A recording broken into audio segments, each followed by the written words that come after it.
Jumpa lagi dengan Ibu Rosita, pelajaran bahasa Indonesia. Kali ini kita masuk kelas 9 ya. Oke. Sebelumnya kita sudah pernah membahas tentang cerpen. Apa itu cerpen? Cerita pendek yang ulasannya singkat ya. Alur ceritanya juga singkat. Oke, masih ingat tentang pembahasan unsur intrinsik dan ekstrinsik dari cerpen itu. Unsur intrinsiknya adalah unsur-unsur yang membangun karya sastra dari dalam cerita itu sendiri, mulai dari tema, alur, latar, terus watak tokohnya apa, siapa-siapa saja tokohnya, lalu amanatnya apa, selanjutnya terus tentang sudut pandang yang digunakan pengarang apa. Nah, kalau unsur ekstrinsik adalah unsur-unsur yang membahas di luar karya sastra itu sendiri. Misalnya nilai-nilai apa saja yang terkandung di dalam cerpen yang kita baca. Misalnya nilai sosial, nilai budaya, politik, dan sebagainya. Nilai agama bisa jadi, nilai estetika, dan lain.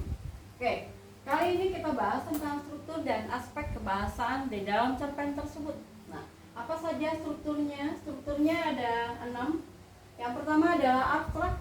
Abstrak itu boleh opsional ya. Opsional itu maksudnya boleh ada, boleh tidak. Nah, opsional. Jadi di abstrak ini adalah gambaran singkat tentang isi cerita. Ya, kadang ada, kadang tidak ya. Ini boleh tidak, boleh. Terus yang kedua adalah bagian orientasi. Bagian orientasi ini berarti mengenai pengenalan tokoh.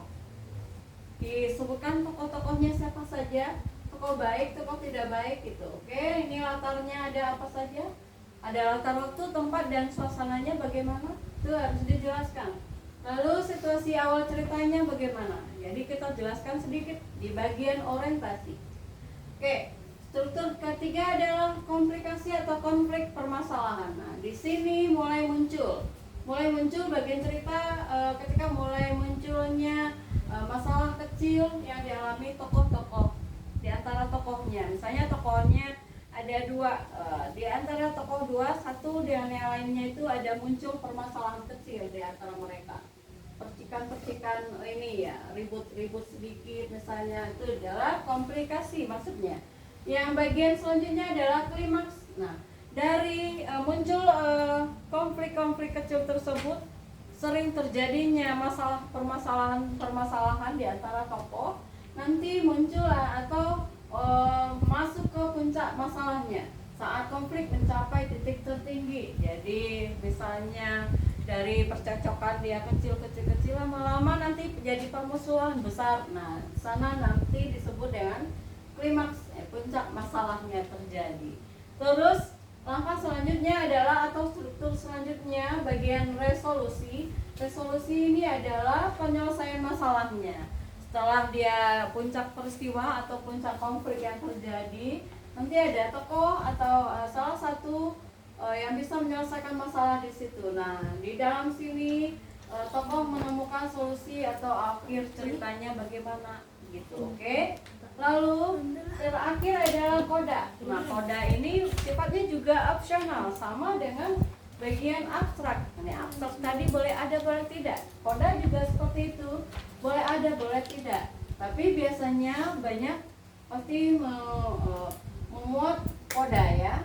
Koda itu maksudnya adalah penutup atau amanat yang ingin disampaikan pengarang. Nah, berisi pesan moral yang bisa dipetik oleh pembaca. Itu apa ya?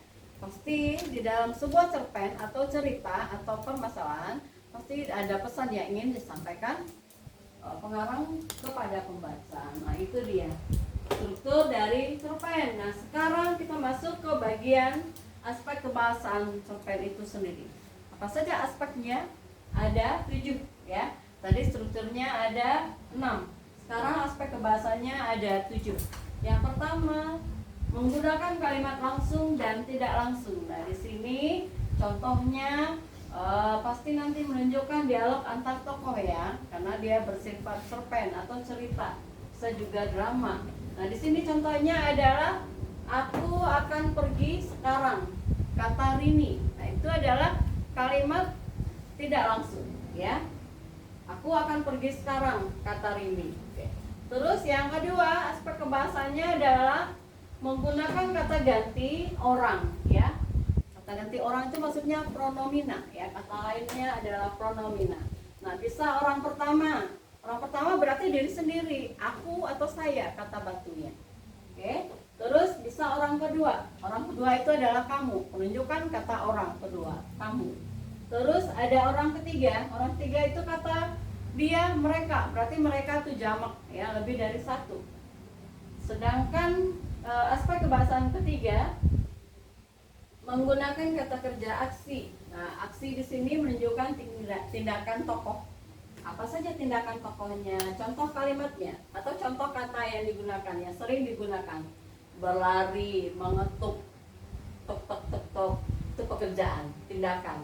Terus membuka, menatap muka orang lain, ya, itu adalah sebuah tindakan. Nah, yang keempat adalah aspek kebahasaannya menggunakan kata kerja mental, menunjukkan perasaan atau pikiran tokoh. Nah, pikirannya apa saja di sini? Contoh, merasa sedih, berharap, mengira, mencintai, terus menyebalkan dan lain sebagainya. Itu adalah perasaan ya, pikiran tokoh. Terus selanjutnya menggunakan kalimat deskriptif. Deskriptif berarti penyampaiannya bersifat deskriptif ya. Contoh kalimatnya, langit sore tampak merah merona, menambah sendu perasaannya. Nah, merah merona itu berarti kan mukanya bersemu merah ya. Nah, mukanya itu langit, yang bicarakan langit. Nah, bisa jadi misalnya alisnya bak semut beriring misalnya. Jadi alisnya adalah rapi. Nah, itu adalah kalimat deskriptif. Bisa masuk ke majasa. Ke majas itu nomor 6. Aspek kebahasaan nomor 6 gunakan bahasa kiasan ya. Kiasan itu majas. Nah, supaya cerita lebih hidup atau indah. Nah, di sini contohnya adalah wajahnya pucat seperti rembulan yang tertutup kabut. Nah, kan tinggal menyebutkan di situ, oh, orangnya lagi bersedih, orangnya lagi sendu, ya kan? Tapi disebutkan dengan kata kiasan di sana, wajahnya pucat seperti rembulan yang tertutup kabut.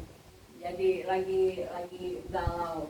Oke. Terus aspek kebahasan yang terakhir banyak menggunakan konjungsi kronologis. Kronologis itu maksudnya berurutan ya, urutan dari satu ke yang lainnya tuh berkelanjutan, berurutan. Untuk menyusun alurnya, alur apa yang digunakan? Bisa alur maju, alur mundur, atau alur campuran yang digunakan tokoh di dalam cerita tersebut. Contoh, kemudian kata setelah itu, akhirnya kata tiba-tiba dan sebagainya. Ya, itu adalah diantara aspek kebahasaan, 7 kebahasaan ya. Aspeknya yang pertama menggunakan kalimat langsung dan tidak langsung, menggunakan kata ganti orang disebut dengan pronomina, lalu menggunakan kata kerja aksi, kata kerja mental ya. Terus menggunakan kalimat deskriptif, bahasa kiasan, terakhir banyak menggunakan konjungsi kronologis. Nah, di dalam buku paket atau buku modul kalian, modul tema 14, majas yang digunakan itu banyak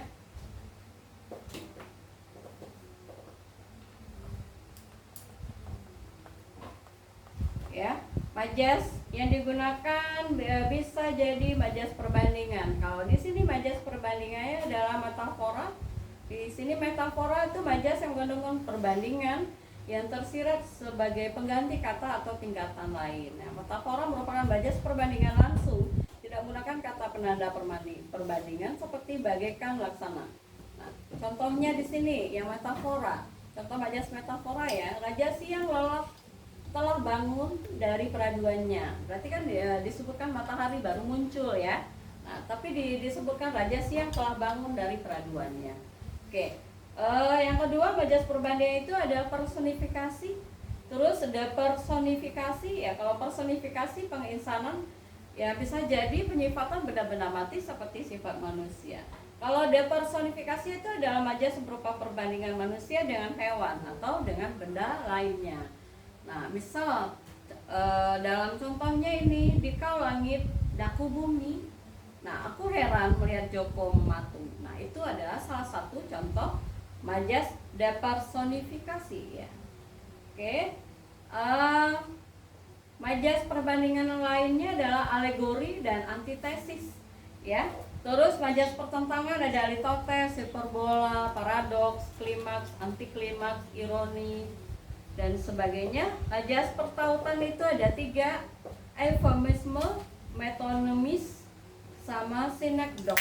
Oke, majas perulangan itu bisa ada repetisi, tautologi, sama anafora. Oke, di sini majas-majas yang sudah dijelaskan. Oke, semoga anak-anak ibu paham ya dengan struktur dan kaidah atau aspek kebahasan dari cerpen tersebut ya. Sebelumnya kita sudah pernah bahas unsur intrinsik dan ekstrinsik sebelumnya, materi sebelumnya.